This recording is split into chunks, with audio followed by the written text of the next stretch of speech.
You know, Jack, every time I think about you, Uh-oh. the first thing that comes to mind is Chick-fil-A. Okay, because we used to meet at Chick-fil-A. I was like, why Chick-fil-A? But I got it. Yeah, We used to meet. you hadn't started your deal and I hadn't started mine. We didn't know where we were going, what we were going to do, how we were going to do it, and if we were going to get there together, because we didn't know if we liked each other or not. Anyway, so tell our audience today what it is that you do, what you can provide, and what you're looking for. All right. Good evening, everyone. My name is Jack Brown. I'm the Executive Director of Peer-to-Peer Whole Wellness. That's with a number 2. We provide direct care services to the behavioral health community. What does that look like? So we have substance use counseling, mental health counseling. We have peer support. We have supportive employment, things of that nature. We try to be a resource hub for individuals seeking recovery, right? And just to be there for them.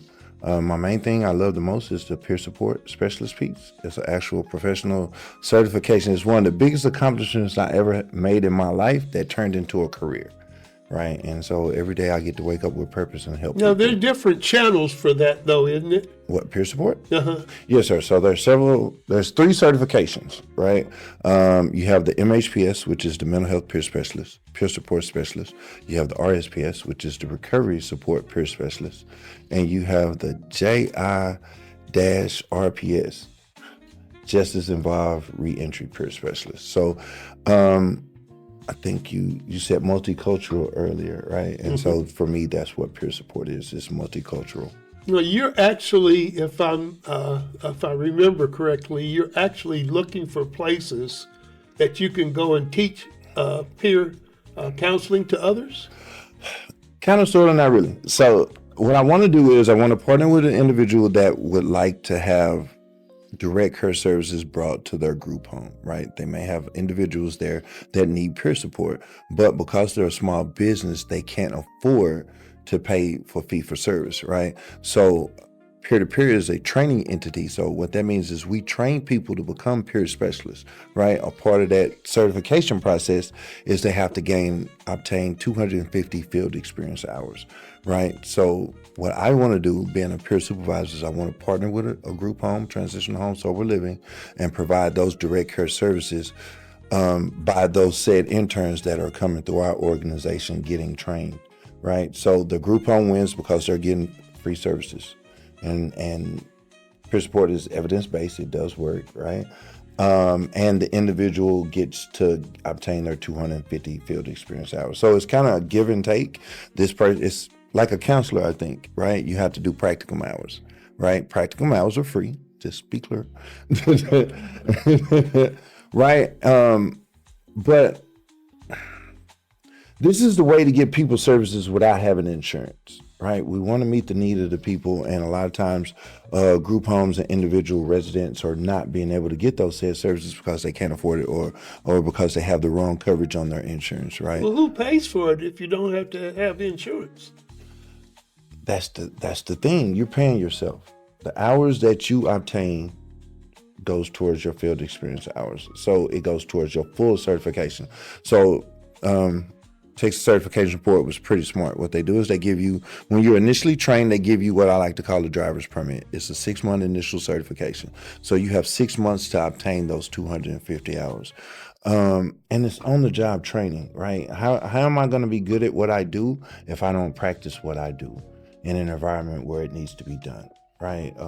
Untraditional settings for peer support is our goal, right? What I mean, like when we do our outreach program, we're meeting individuals where they are that are unsheltered at that time, right? But we also have individuals that are peer supporters that volunteer with us that have a conversation with it. And sometimes the conversation is just listening. I think you mentioned that earlier, right?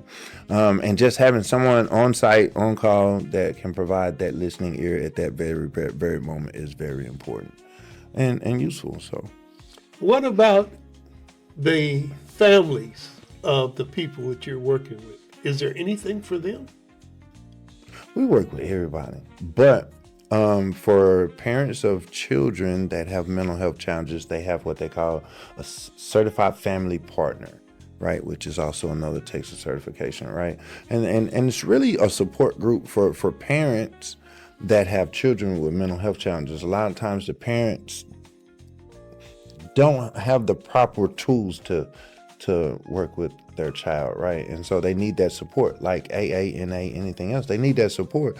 And so this CFP is based on having a group of other parents that can identify with what you're going through. Are some of them in denial?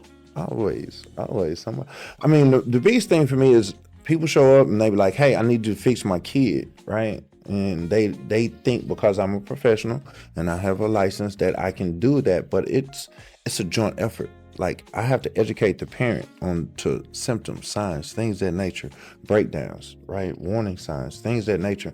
And they got to be willing to learn these said things, because when you start looking at mental health, right? Sometimes for me, I put it on me, I have to look inwardly, right? Like my sons, right? They act like me. Where do you get that behavior from? Right? You know, mental health hits close to home, and sometimes I have to reevaluate myself. Okay, I'm going to get real close to home now, because if somebody brings you a kid that has some problems, I'm bringing them to you. Is the kid the problem, or is it the parent? Both. It's a family problem. So you're telling me there's somebody out there that's got a kid that's unmanageable, and it's because they're unmanageable. They probably taught them to be that way. Pretty much. Yeah. Right? Nobody likes to be deemed flawed or defective and things of that nature. And for me as a parent, as an absentee father, you know what I'm saying? I have my own little quirks. I don't need that extra little guilt trip where, like, seeing my son suffer from anxiety, like, and not knowing how to help him, like, makes me struggle, right? So is it wrong? Because if I were in your shoes, I'd be psychoanalyzing everybody I run into. I don't get paid for that. Why would I do that? Well, that's what I'm wondering, because I'm wondering if I meet somebody on the bus, is it wrong or right for me to try to figure out what's wrong with them? Or is it something wrong with me because I'm trying to make something wrong with them? Sound like the problem is you, period. Right? And I don't mean that in a disrespectful kind of way, because if I'm spending so much time focused on trying to figure you out, that means I'm distracted on trying to figure out me. Right? I'm not working on me. And the goal should be to work on me. I should be trying to figure out how to help you, not figure out what's wrong with you. You know what I'm saying? Some things are obvious. Yeah. Yeah, I know from having to been in long-term recovery myself, is the problem, you know, Flip Wilson said it best. The devil made me do it. But the problem is I'm the devil. I'm the devil. I'm the problem. And so the problem really is not necessarily the thing that I like, the substance, the drink, the drug. It's the problem ain't the dope, it's the dope that takes the dope. Sometimes it's the dope before the dope, right? The parent, right? I don't want to own that. I'm the dope before the dope, right? Where did you get that from? You got it from somewhere. Well, if you want to just talk to you, if our audience wants to get in touch with you and find out what's going on in their life with their loved one or themselves, how do they get in touch with you? You can follow us on all social media platforms, LinkedIn, TikTok, Instagram, Facebook, things of that nature, at peer-to-peer with a number 2, Whole Wellness. We also have a website, which is peer-to-peerwholewellness.org. Emails, jack.brown@peertopeerwholewellness.org. And I'm most likely the easiest way to find me is go to our events calendar and see what we're doing that day. We have, first time ever, we're going to have our first annual Wellness Recovery Day. It's going to be a pickleball tournament at Chicken and Pickle Grand Prairie. And so the goal is to bring all the resources networks under one roof, right? And we're going to play pickleball during Recovery Month. That's going to happen in September.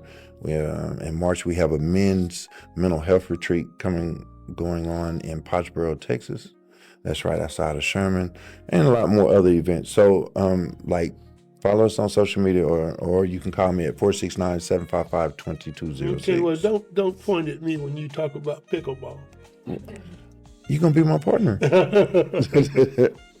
Is there a phone number to call? 469-755-2206. And that's peer-to-peer. Number 2. Let me have my number 2, please.